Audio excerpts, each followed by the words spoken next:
इस भौतिक जगत में आए हैं। तो एक छोटी सी कथा से प्रारंभ करती हूँ। एक आदमी के बारे में है ये कथा, वो कोई भी हो सकता है, आप, मैं, कोई भी हो सकता है।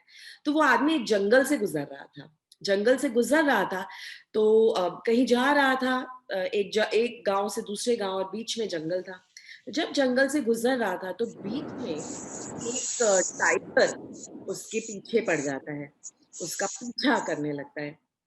और ये आदमी घबरा जाता है क्योंकि ये टाइगर उसका पीछा कर रहा होता है, तो आदमी घबरा के थोड़ा भागने लगता है, भागता है और फिर एक पेड़ के ऊपर चढ़ जाता है।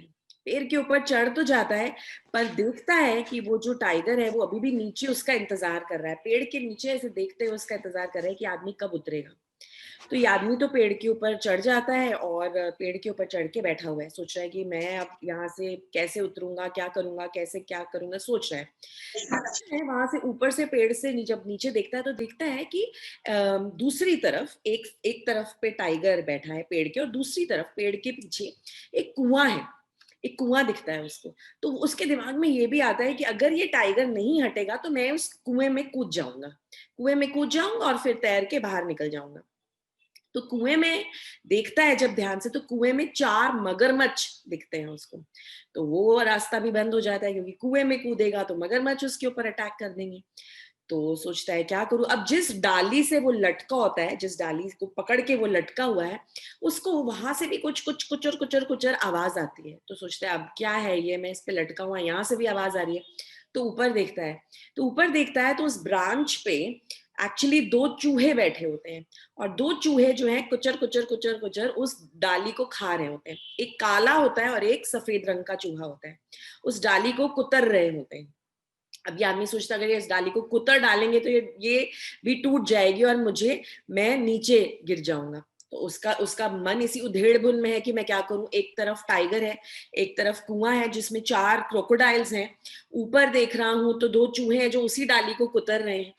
और फिर ऊपर जब और ध्यान से देखता है तो उस डाली के ऊपर एक और डाली है जिसपे एक मधुमक्खी का छत्ता है, हनीकॉम्ब, हनीकॉम्ब है।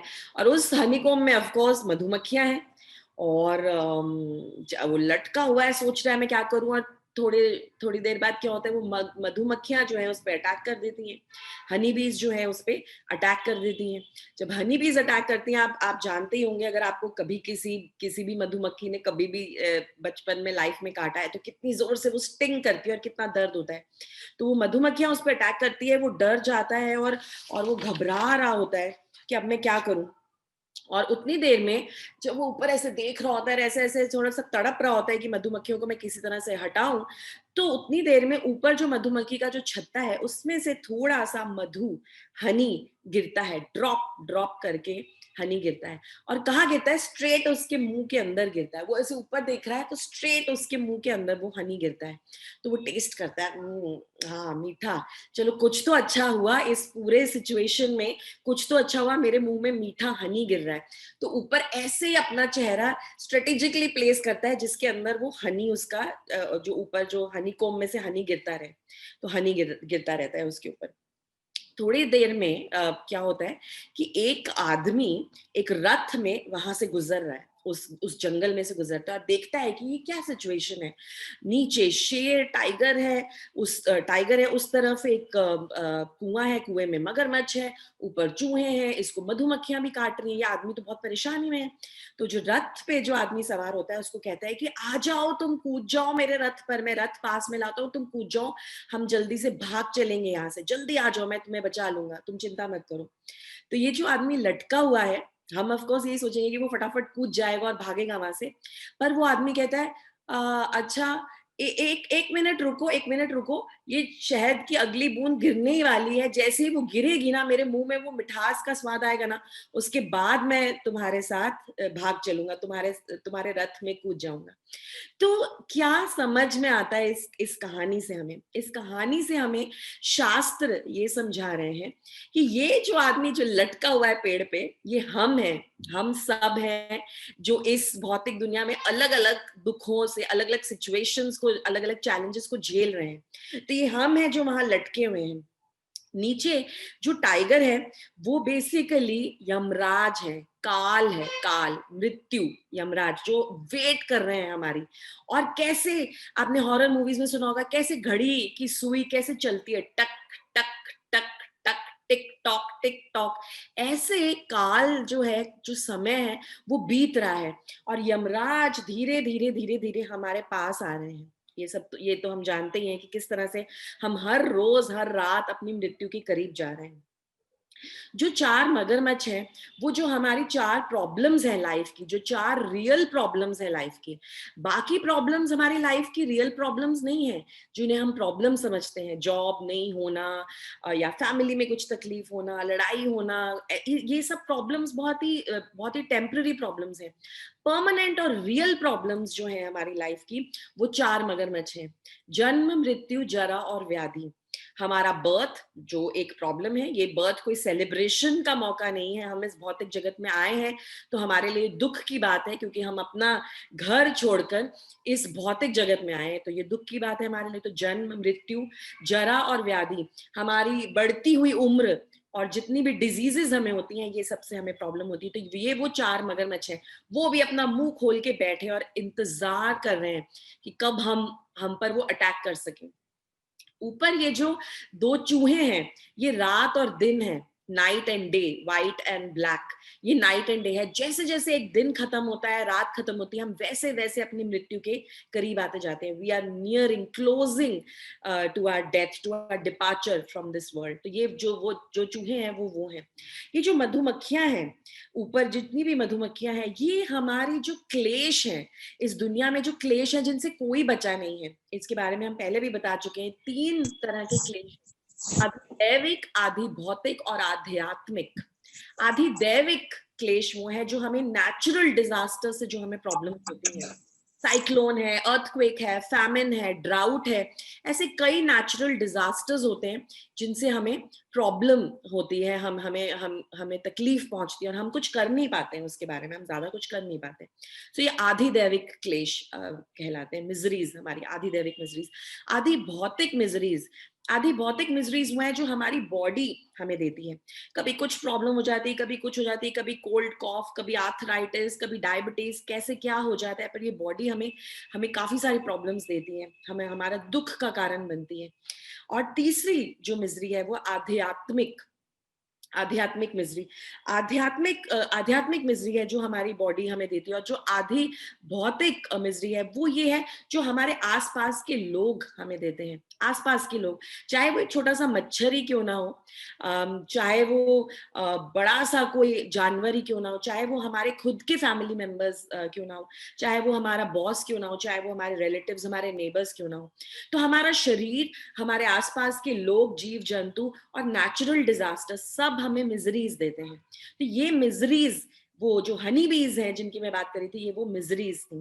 और ये जो ड्रॉप्स थी हनी की, जो शहद जो हमारे मुंह में गिर रहा था, जिसे बहुत आनंद आ रहा था, वो है छोटी छोटी छोटी छोटी खुशियां, छोटी छोटी खुशियां जो हमें मिलती है और हम बहुत खुश हो जाते हैं। हम सोचते हैं सब ठीक है, सब ठीक है, all is well, all is well, सब सब ठीक है।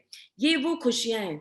और इन खुशियों के भरोसे हम सोचते हैं कि सब ठीक है और सब सब सब कुछ ठीक है, परफेक्ट है और हम ये लाइफ जी सकते हैं। वेल, लाइफ जीने के लिए, पॉजिटिव रहने के लिए ये आइडिया अच्छा है, but we have to be very very cognizant of the fact कि आसपास हमारे कितने डेंजर्स हैं, कितने डेंजर्स हैं। डेथ है, हमारी डिजीजेस हैं, बाकी के लोग हैं जो हमारे आसपास हैं जो हमें परेशान करते हैं, हमारी खुद की बॉडी है। तो बहुत सी ऐसी चीजें हैं जो हमें परेशान करती हैं, हमें चैलेंज कर रही हैं। और टाइम जो क्लॉक है डेथ के रूप में, जो काल है, वो तो टिक टॉक चल ही रहा है और हमें अब धीरे धीरे अपने पास बुला रहा है। ये जो व्यक्ति जो जो चैरियट में गया, जो रथ में गुजरा और जो बुला रहा था कि आ जाओ मेरे पास, आ जाओ मेरे रथ में आ जाओ, वो कौन है? आप समझ सकते हैं कि वो कौन है। वो है हमारे गुरु, साधु, शास्त्र।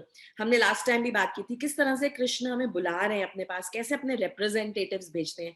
तो ये भगवान के रिप्रेजेंटेटिव्स हैं जो अलग अलग फॉर्म में आते हैं, पर हम उन्हें क्या बोलते हैं? अभी नहीं, अभी नहीं, अभी अभी अभी मेरे पास टाइम नहीं है, मेरे पास बहुत काम है। अभी मैं मुझे अपना जॉब सँभालना है, मुझे अपनी लाइफ़ बनानी है, बैंक बैलेंस बनाना है, बाद में तुम्हारी तरफ देखूँगा, तुम्हारी बात बाद में सुनूँगा। थोड़ी देर बाद जब वापस कोई रिप्रेजेंटेटिव आता है, हमारे पास बुलाता है, "आ जाओ, अपनी सारी प्रॉब्लम्स को छोड़ो, मेरे पास आ जाओ, मैं तुम्हें ज्ञान देने आया हूँ।"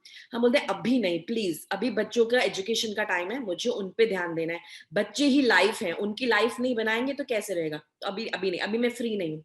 थोड़े टाइम बाद अभी मुझे बच्चों की शादी करनी है। थोड़े टाइम बाद अभी मुझे अपनी लाइफ देखनी है। अभी तो मैं रिटायर हुआ हूँ, अभी मुझे देखना है कि मुझे क्या करना है, अपने फाइनेंसेस वगैरह ठीक कर लूँ बच्चे के लिए। एंड ऐसा करते करते करते सडनली इट्स टू लेट, क्योंकि घड़ी की सुई तो घूमती जा रही है, पर हम जो गुरु साधु शास्त्र जो हमें बुला रहे हैं, जो रिप्रेजेंटेटिव्स हमें बुला रहे हैं, हम उनको इग्नोर करते जा रहे हैं और हम बोल रहे हैं हम फ्री नहीं है, हम फ्री नहीं है, हम फ्री नहीं है। और एक दिन ऐसा आएगा जब हम बिल्कुल फ्री हो जाएंगे, and that is the time we will regret, क्योंकि हमने इतना टाइम वेस्ट कर दिया। जो गोल था हमारी लाइफ का, हम उसके पास तो बिल्कुल पहुंच ही नहीं पाए। ये मैंने पहले भी बताया था, I just remind you what is a goal. Life का गोल क्या है? हम गलत गोल्स ना बना के बैठे। गोल वो होता है जो पाने के बाद फिर और कोई इच्छा ना रहे। पर हमारे जो गोल्स है ना, वो कैसे होते हैं? एक गोल पाने के बाद नया गोल क्रिएट हो जाता है, वो गोल अचीव करने के बाद एक और नया गोल क्रिएट हो जाता है। ऐसे मटेरियल गोल्स हैं हमारे जो कभी खत्म ही नहीं होते। सो हमें रियल गोल की तरफ ध्यान देना है कि हमारा रियल गोल क्या है लाइफ का। कृष्ण प्रेम और भगवत प्रेम की प्राप्ति, भगवत धाम की प्राप्ति, वो रियल गोल है। और वो उस रियल गोल तक ले जाने के लिए वो आदमी आया था रथ में। हमने कहा नहीं, अब ये थोड़ा सा जो सुख है ना, मजा आ रहा है, बच्चा पैदा हुआ है घर में, मजा आ रहा है, बच्चा बड़ा हो रहा है, मजा आ रहा है, नई जॉब लगी है, मजा आ रहा है, प्रमोशन मिली है, मजा आ रहा है, नया घर मिला है, मजा आ रहा है, नई कार खरीदी है, मजा आ रहा है, तुम जाओ तुम जाओ तुम जाओ, अभी मैं फ्री नहीं हूँ। ऐसा करते करते हमारी पूरी लाइफ निकल जाती है और हमें याद रखना है कि what is our main goal. जैसे आप सबने कोल्ड ड्रिंक पी होगी कभी ना कभी लाइफ में, स्प्राइट है, कोक है, आप उसको ग्लास में डालें तो कैसे ऊपर बबल्स आ जाते हैं, कैसे वो बबल्स आ जाते हैं। पर वो क्या बबल्स हमेशा के लिए रहते हैं? थोड़े टाइम बाद आप देखते हैं कि वो बबल्स की लाइफ बहुत कम होती है, वो बबल्स फूट जाते हैं। ऐसे ही है हमारे लाइफ में जो सुख है ना, वो ऐसे बबल्स की तरह ही है। ये बबल्स उठते हैं और फिर खत्म हो जाते हैं, गायब हो जाते हैं। इनफैक्ट शास्त्रों में कहा गया है कि सुख जो है ना, सुख लाइफ में हैप्पीनेस, सुख जो है ना, वो एक प्रेग्नेंट लेडी के समान है, एक गर्भवती स्त्री के समान है, जिसकी वूम्ब में, जिसकी कोख में दुख है। वो हमारे लाइफ में आ रही है, but she is pregnant with दुख। तो सुख जो हमारी लाइफ में आ रहा है ना, तो आप सतर्क रहिए, अलर्ट रहिए कि उसके बाद दुख जरूर आएगा। तो बी प्रिपेयर्ड फॉर दैट।